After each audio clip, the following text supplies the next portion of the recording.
December 16ஆம் தேதி வந்து என்னோட பிறந்தநாளுக்கு வந்து நிறைய பேர் வந்து வாழ்த்து சொல்லியிருந்தீங்க. எல்லாருக்குமே வந்து நன்றி சொல்லுறதுக்கு தான் அந்த வீடியோவே பண்ணிக்கிட்டு இருக்கேன். போன டைமோட இந்த டைம் வந்து நமக்கு ஃபாலோவர்ஸும் அதிகம். நம்ம இன்ஸ்டாவில் ஃபாலோ பண்ணுறவங்களும் சரி, அதுக்கப்புறம் வந்து யூடியூப்பில் சப்ஸ்கிரைப் பண்ணி வச்சுருக்க ஜென்ரல் ஆடியன்ஸும் சரி, நிறைய பேர் வந்து எனக்கு வந்து விஷ் பண்ணாங்க. நிறைய பேர்லாம் வந்து 12 மணிக்கெலாம் வந்து தூங்காமல் இருந்து உங்களுக்காண்டி தான் முழிச்சிக்கிட்டு இருந்தானே, உங்களுக்கு விஷ் பண்ணிட்டு தான் தூங்கணும் அப்படின்னு சொல்லிட்டு நிறைய பாய்ஸ், கேர்ள்ஸு, சின்ன பசங்க, பெரியவங்க நிறைய பேர் வந்து எனக்கு விஷ் பண்ணாங்க.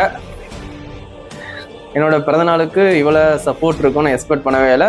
அவ்வளோ பேர் வந்து விஷ் பண்ணாங்க. நேற்று ஃபுல்லாமே வந்து நான் எல்லாருக்கும் தேங்க்யூ ஸோ மச்னே காலையிலேருந்து நைட்டு வரைக்கும் கண்டினியூஸாக கை வலிக்கிற அளவுக்கு நான் வந்து தேங்க்யூன்னு காலையிலேருந்து நைட்டு வரைக்கும் போட்டுட்டு இருந்தேன். அந்த அளவுக்கு வந்து நிறைய விஷஸ் வந்து விஷ் பண்ணீங்க. எல்லாருக்குமே வந்து நன்றி தெரிவிச்சுக்கிறேன். எனக்கு இதே மாதிரி சப்போர்ட்டு தளபதி மொபைல்ஸுக்கு எப்போவுமே நீங்கள் கண்டிப்பாக கொடுத்துட்டே இருக்கணும். ஒன்ஸ் அகெயின் எனக்கு விஷ் பண்ண எல்லாருக்குமே தேங்க்யூ ஸோ மச்.